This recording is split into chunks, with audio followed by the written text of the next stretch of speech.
Welcome back to Nexor Reacts. Let's check out what the Matrix has been up to. Happening in the Philippines right now. The FBI are currently looking for the owner of the universe, and they believe that he is hiding underground in the kingdom of Jesus Christ.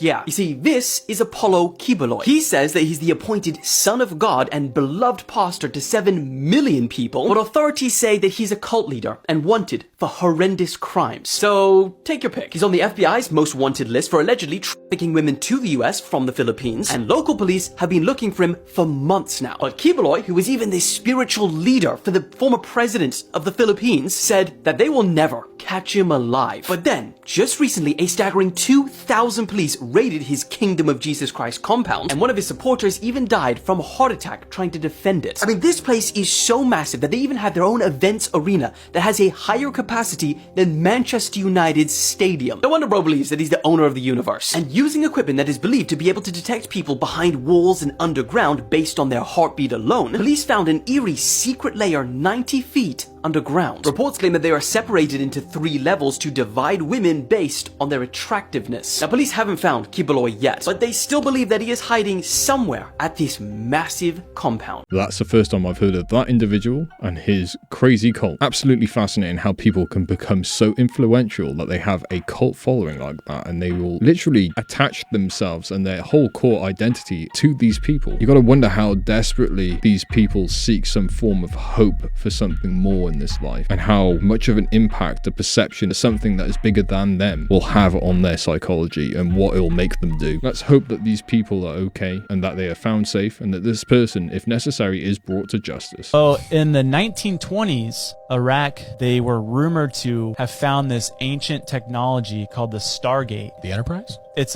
basically a portal that you can enter into another realm, be in contact with the realm beyond. But like every government, we're hearing these rumors of Iraq finding the Stargate. Yeah. Then in 1941 was the Anglo-Iraq War, and that was between the British and Nazi Germany. And if we know anything about Hitler, is that he was obsessed with searching with these ancient technologies, ancient artifacts. Then in the 1980s, Saddam Hussein claimed that he had found the Stargate, and he had all of his researchers figuring out how to use it. And then you have Desert Storm, and then leading to the Iraq War, the Iraq invasion. Yeah. And it's like, were we after that as well? You know, because maybe George Bush wasn't lying about weapons of mass destruction. Yeah, seriously. If you had access to something that would cause mass destruction, something that you could access a different realm. Yeah, we think nuclear when he says that. Yeah. We've seen a trend in there being some kind of ancient archaeological discovery and then some kind of military invasion. Do you think there's any truth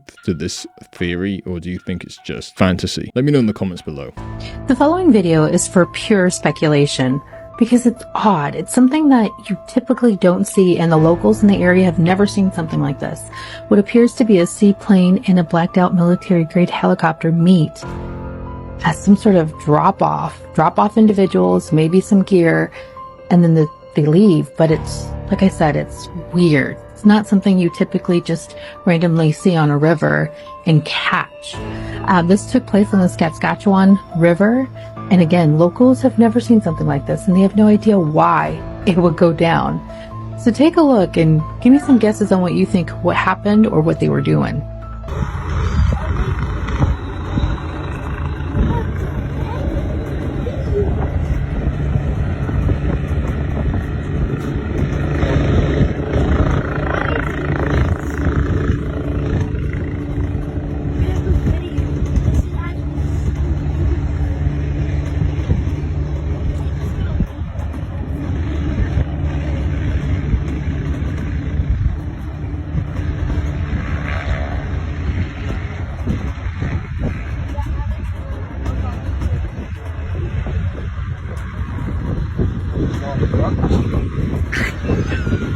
Next thing you know, the guns come out. We start hightailing. This has never happened before. Oh, it's Trudeau. He's getting going fishing.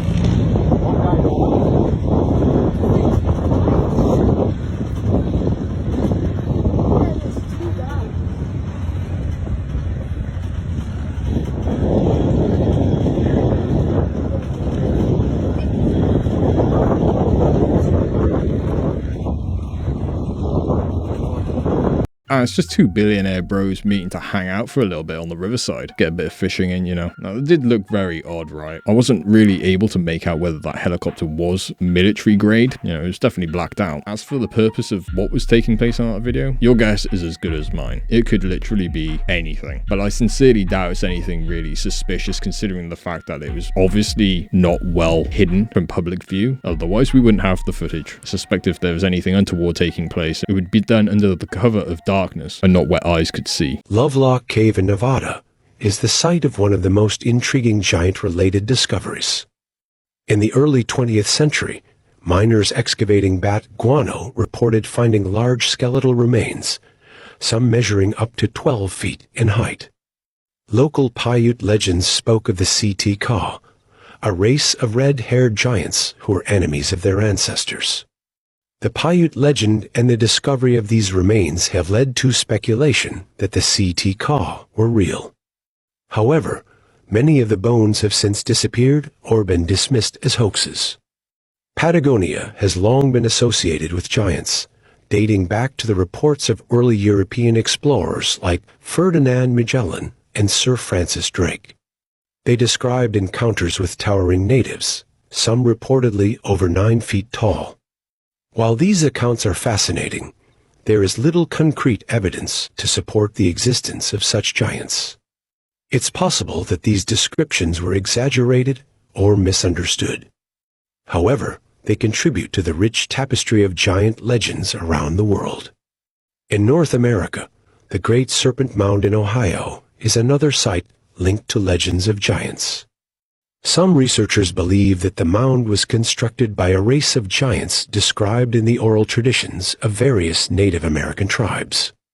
While the Serpent Mound is an impressive feat of engineering, mainstream archaeology attributes its construction to the Adena culture, who are not giants. I'm pretty sure I saw that serpent mound in the Netflix documentary Ancient Apocalypse with Graham Hancock. Very, very fascinating. However, for some reason, they wouldn't let him go up to it. He was actually banned from the site. Hiding something, aren't they? Let me know what you think they're hiding there. This just came up in my feed. This man suffered from locked-in syndrome for 12 years. When I tell you that is one of my greatest fears, I am not exaggerating. So this is Martin Pistorius. This is one of the last pictures that were taken of him before he got sick. Martin had an issue. He came home from school, he had this sore throat, he was sleeping a lot, he wasn't communicating anymore, so his parents took him to the doctor. The doctors had no idea what it was, so they treated him for cryptococcal meningitis, as well as tuberculosis in the brain. Nothing helped. So they told his parents, your child is a vegetable, he has the mental age of a child. Take him home, make him comfortable, and then he's gonna die. So they took him home, and it was very stressful for his mom and dad, because there was nobody home. He was a vegetable, but that's the issue. He was home. After 2 years, he was fully conscious, 100% trapped in his body. Cognitive function was the same as you and me. He just could do nothing about it. He talks about how dark his thoughts were, how he felt like a ghost. He was completely and utterly powerless. Every single aspect of his life was controlled by someone else. He talks about how terrible it was. People would decide where you are, what you eat, whether you sit down or lie down, and what position you lie in, everything. So when they would throw him in bed, it doesn't matter if he was uncomfortable, feeling that shooting pain that goes up your back when you're uncomfortable. He could do nothing about it, and he could not communicate it to anyone. Can you imagine the terror? So naturally, he went through a point where he was feeling a lot of despair. He talked about the biggest torture was Barney. They would sit him in front of a TV. Obviously, they were told that he has the mental age of a child, and so Barney was constantly playing. And still to this day, he talks about the terror it brings to him when he thinks about Barney. And the hardest thing, the biggest piece of despair for him was the feeling of being alone. Even though he was completely surrounded by people, he was utterly alone. But everybody in his family was impacted by this. He recounts one day where his mother and father were fighting, and his mom came into the room, sat down next to him, looked at him, and said, "You need to die."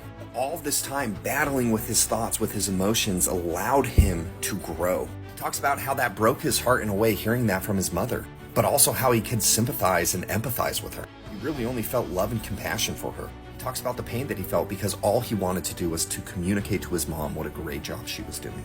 This story is insane. But soon everything would change, and the catalyst that he credits to completely changing his life was an incredible nurse. One day when she was talking to him, she saw a glimmer of something in his eyes and realized that he might be conscious. She convinced his parents to have him evaluated at the Center for Augmentative and Alternative Communication. He was able to show people he understood, and that being able to communicate changed everything. Obviously, it was through special equipment, but he began to relearn things. New stimulation, new experiences. His body grew stronger and he was able to regain some movement. This is him pictured with his wife. He has a couple of TED Talks out there. Then he has this book that I just bought that I'm going to read, Ghost Boy. I just can't even imagine the mental fortitude that you would have to be 12 years trapped in your body, not able to communicate with anyone. Bro, if I sit down in like stadium seating or somewhere uncomfortable where there's a lot of people, I start getting that freaking electricity going up my spine and I'm like, I need to move, I need to be free. That alone would have freaking taken me out. But just absolutely insane story. What an incredible person. I can't believe I've never heard about this. That poor individual, but I'm glad that they've managed to help him reclaim some type of normality in his day-to-day life. Being tortured by Barney the dinosaur, I seriously empathize with the man. 12 years of being locked in. That's one of those things where you say you wouldn't wish that fate on your worst enemy. People going on ventilators because mosquito bites? That's what the news is saying. Alright guys, 2024 has leveled up on us again. There are rampant mosquitoes. Yes, mosquitoes. All over the US that have West Nile virus. 2 people just passed away in New York because mosquitoes. Almost 300 cases to be exact, all over the country. We will also go over who's most at risk for a mosquito attack. Yeah, it depends on your blood type. They love me and I'll explain why in a minute. Don't worry, I'm not just going to scare you, I'm going to show you how to keep mosquitoes away in 1 minute. As teams in New York City and along the Northeast unleash an attack on mosquitoes from the air and streets, health officials in Wisconsin confirming 2 people have now died in that state from West Nile virus. This morning, nearly 290 cases reported across more than 30 states. The mosquito-transmitted illness accounting for 100 to 200 deaths each year. In Missouri, 18-year-old John Proctor VI, now on a ventilator, contracting the disease early this month. His parents say symptoms started with headaches. You know, I do remember another headline about mosquitoes a while back, but I won't tell you what that was. So now, bug sprays are literally terrible for you. Stop buying them. There are so many things that keep mosquitoes away. You can literally plant marigolds, peppermint, and mint around your house, lemongrass, and that will keep them away. Or you can make oils and like sprays, you mix it, dilute it with water and oil, and spray yourself with lavender, or really any of this stuff, and that keeps them away as well. You can just Google how to turn any of this into oil, it's really easy. If you're like me and your blood type is O negative, we got that weird blood. Mosquitoes love O negative blood. There's just something magical about O negative blood. It's true, I made this video on it a while back. So if you're that person that you know that's always getting bit by mosquitoes and they aren't, you probably have O negative blood. Don't tell anybody that though, they might come looking for you. Let me know you guys' mosquito remedies in the comments. Well, there you go for my American viewers, a little bit of a heads up. Mosquitoes are apparently on their way to you, and some pretty nasty diseases to follow that. So look after yourselves. Do your own research as far as the advice given in that clip. Make sure that what you're doing is actually in line with the most up-to-date scientific advice. Just stay safe out there, people. Being depressed is to be in deep rest. It means your body and mind are resting too much, and you're missing this one thing from your daily routine. Consider yourself lucky if you're seeing this. It's probably the most important thing you'll hear all day, and chances are the algorithm's not going to show this to a lot of people. According to human energy field theory and quantum physics, everything is energy. From our thoughts to all that you see around you, it's all energy vibrating at different frequencies. And the only reason you and I exist is to turn the energy of our thoughts into physical reality. These ideas are commonly dismissed by the masses as hippie woo-woo nonsense, but more and more quantum theories are actually starting to provide a scientific basis for it. Everything is energy. Even Einstein said it with E equals MC squared. Your thoughts, your body, every physical object around you is energy. Emerging theoretical sciences like quantum physics or string theory are slowly uncovering what ancient mystics may have already known for thousands of years. Humans are the force by which the energy field of thinking is converted to become the energy of the physical world. Look around you. Almost everything you see used to be a thought that became real when people partook in the process of creation. This fidget spinner was once just a thought that only existed in someone's mind before the actions were taken to turn it into a physical object. The same applies to non-physical creations like music, ideologies, businesses, and theories. A human's main purpose is to create, and if we go prolonged periods without doing that, we end up in a state of deep rest.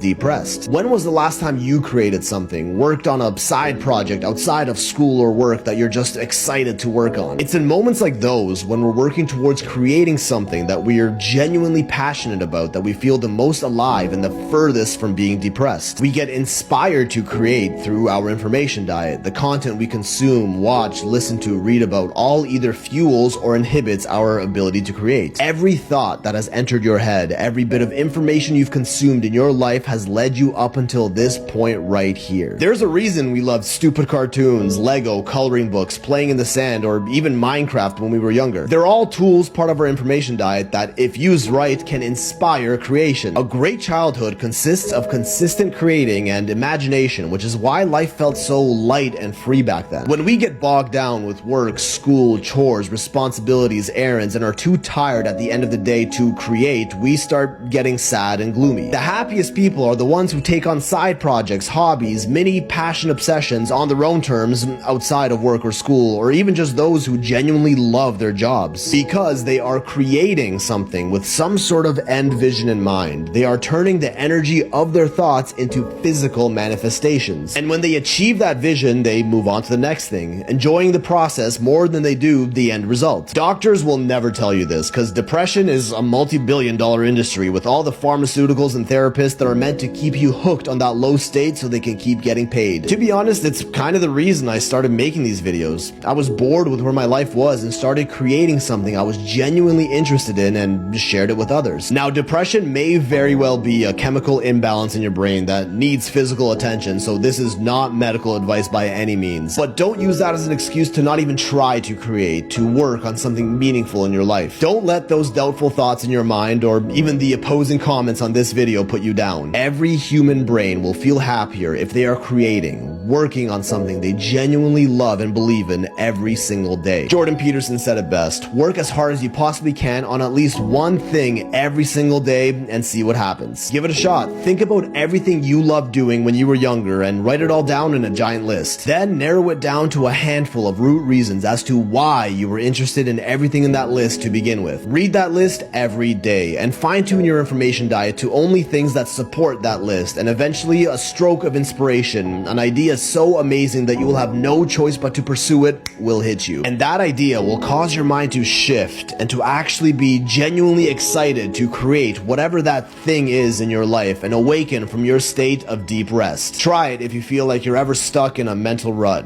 Change your mind and you will change your life. Incredibly powerful words in that video there. I truly believe that every person who watches that video, there should be something about it which resonates with you. It's so important to not let your life stagnate, because otherwise you stagnate and you will end up in a slump and you'll go around in circles and just feel awful. You can bring value to your existence by pursuing something which is creative or technical or just a combination of everything. It doesn't necessarily have to be art. It could be something purely based in logic. But yes, it's very important to ensure that you keep depression at bay as best you can by involving yourself in things which bring you a sense of achievement and fulfillment. And obviously, as he said, sometimes it can just be down to a chemical imbalance, so you need to get the appropriate help to help you with that if that's the case. But as always, do your own research and do what is best for you. 2014, where they found out that scientists were finding out that there was an entire ocean underneath the ocean. Right? So now this is like, you're completely mind-blowing, because you're going, okay, there's water underwater. Okay, so then how much water is there, right? Like, yeah. I don't think we're running out. Now, we could be looking like that on the surface, and that's that like bait and switch tactic that they can use. But in reality, there is plenty of it. And for example, me and you could go hiking, and I could show you water coming out of the mountain all the time. It's always there. It's always present. But if you're seeing something on, the media that's showing you something different, then you get a different, mentality ingrained into your head. And then you're freaking out, and then you start to panic, and you don't use logic, and then you start getting scared instead of realizing, well, if we're not running out, then I guess it's not that big of a deal. So it's just these different things, and that's why I say it's deliberate manipulation. I'd seen that footage before of that eel-like creature swimming above what looks like another level of water. My theory is that it's different salt levels in the water and one is denser than the other, and therefore the buoyancy inhibits them from mixing together, a bit like oil and water does. But I had never seen that footage of diver scooping up water whilst underwater. I'd seen the other footage, but not that one, so very interesting stuff. But let me know your thoughts on that video below. If you have an iPhone, you're going to want to watch this video because this really is not good. Now, please share this video with anybody who has an iPhone, which is probably most people. So, Apple have officially issued a warning saying, if you charge your phone while you're asleep, you need to basically read this statement. Now, I'm pretty sure a lot of you probably do charge your phones while you're sleeping. I do, leave mine on right next to my bed. That might have to change, and this is why. So, Apple have not said you have to stop charging your phone at night, but they are saying be careful of where you are putting it due to overheating. Literally said, if an iPhone is covered so it can't properly ventilate while it's charging, it could overheat and cause serious injury. That sounds good, doesn't it? Flipping brilliant. They've said this: you should avoid prolonged skin contact with the charging cable and connector when the charging cable is connected to a power source because it may cause discomfort, injury, or death. Now, they've also said sitting or sleeping on the cable or on the phone is really, really bad and you should never ever do that. Now, I know a lot of you probably do sleep on your phones. I know people that have their phone under their pillow. But if you do have it under your pillow, that is not good because it could blow up in the night and you can say goodbye to your noggin. They also said don't ever sleep on a wireless charger. I'm not going to sleep on a wireless charger, am I? My bed isn't a wireless charger. Oh my god. I swear some of this is just common sense. Like, I probably wouldn't charge my phone and sleep on it. But yeah, I don't know. They've issued this warning. They've said that, you know, be careful, because yeah, there's probably been some idiots out there who have probably left their phone on charge for about 4 days straight, left it under their pillow, and then it's probably blown up. But yeah, hit that follow button and I'll keep you updated. Who is laying on all these wires? It seems insane to me because it's got to be the most uncomfortable thing you can do if you're trying to sleep. Having a wire underneath you, no. But yeah, if you use an Apple phone, you should probably heed that advice. Look after yourself, stay safe. Warn your friends, warn your family. Don't let anyone get injured. A lot of people are born with the fear of clowns. They're born with it, right? Yeah. A lot of us are born.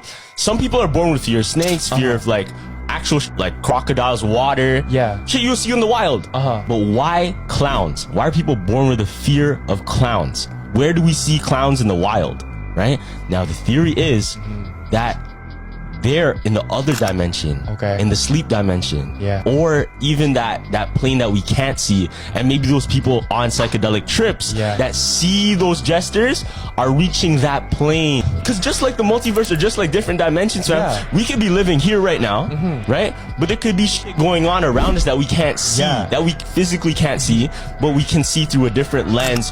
Maybe those people on DMT, whatever, they could see that if they're sitting beside us. Real like, shit. yo, there's that thing right there. Yeah. That's why I was like, yo, I can see you in another life. We just have to take the same pill, and then boom, we're in Cali and somewhere else though. Yeah. So the hell were those two rambling on about? I don't think anyone is born with a phobia. I believe that they develop a phobia from seeing how someone else engages with this particular thing, and then they see it as something which is a threat, right? Or it's usually some kind of environmental factor which causes someone to have this kind of phobia. You know, you can usually trace back a phobia to an origin point, and then you can work on defeating that fear. That's what most people do, don't they, when they go to psychologists about fears and dealing with them? No? Let me know your thoughts below. What are you afraid of? That just about does it for today's video. I hope that you've enjoyed the clips. If you did, please drop a like on the video and also subscribe for future content. I post a video every single day at 8 PM UK time, and we also have a Discord community server where you can join and keep the conversation going once the video ends. But for now, stay well, stay safe, stay curious. Until next time.